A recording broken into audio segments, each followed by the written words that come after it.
Prescription pills incorrectly dispensed and distributed. Thanks for joining us. For Investigate TV Plus, I'm Lee Zurich. And I'm T. Chappelle. According to Georgetown's Health Policy Institute, 66% of adults in America use prescription drugs. And for those who do pick up a prescription, they expect it's what the doctor ordered. But that's not always the case. The U.S. Food and Drug Administration receives roughly 100,000 medication error reports every year.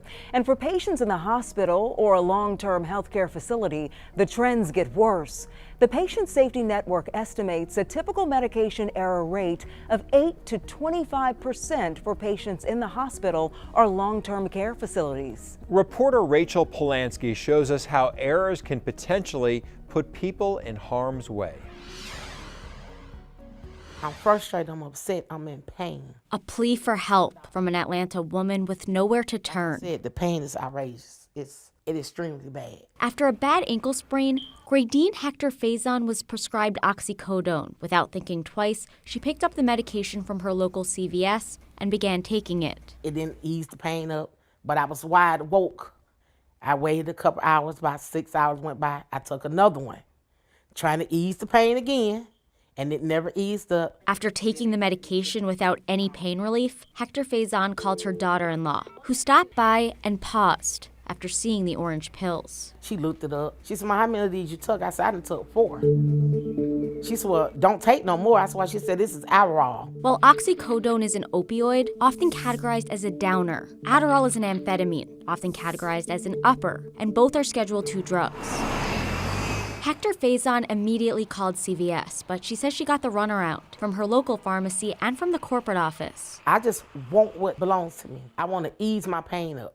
I want CVS to make it right. I want them to apologize for giving me the wrong medicine. Our investigation uncovered what happened to Hector Faison is not uncommon. In fact, the U.S. Food and Drug Administration receives roughly 100,000 medication error reports every year. And get this, medication errors reported to the FDA jumped from 16,000 in 2010 to more than 100,000 in 2018. And these reports are voluntarily submitted, which means the numbers are likely higher. As far as what's reported to the FDA, usually only accounts for about maybe 1 to 10% of what actually occurs. Dr. Randall Tackett is a professor at University of Georgia's College of Pharmacy. And he attributes most medication mix-ups to pharmacists' workload. Hey, Doc, how are you? Just because you see a number of people behind the pharmacy counter does not mean they're all pharmacists. Most are technicians or support staff who cannot do everything a pharmacist can do. Those pharmacists have to oversee all of those other people. That pharmacist has to answer questions from the patient. That pharmacist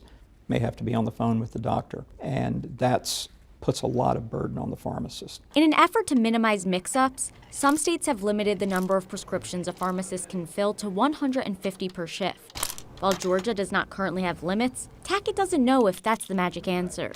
In theory, possibly, but the reality of that is so hard to enforce. You don't want a pharmacist to okay, I've met my quota and I can't fill it. His best advice for patients is simple: speak up. If there's any differentiation between what you think you should be getting, question the pharmacist. As for Gradine Hector Faison, I'm on the road to recovery. Her wait is finally over. We emailed CVS on a Friday. By Monday, Hector Faison received her correct medication and an apology. I feel like if it wasn't for y'all, I wouldn't have got nothing resolved. Nothing at all. Today, she says she's feeling better. I'm just going day by day. At this point, I'm in the healing process. Still, she does not want this to happen to anyone else. It could have been life and death consequences. That's why she's urging pharmacists to double-check every prescription they fill. Do not give them the wrong medicine. Other things could happen worse than what it did to me. So please, be careful what you do.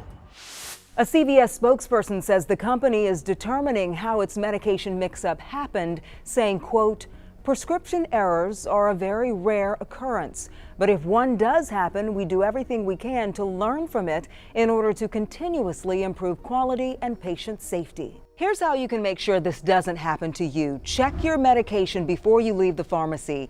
If you have any questions, talk to the pharmacist. Second, go to the same pharmacy. It'll have all your medications on file and possible drug interactions. And finally, know your medications and what they're for, rather than simply letting the doctor write you a prescription and send you on your way. Be sure to ask the name of the drug and its purpose.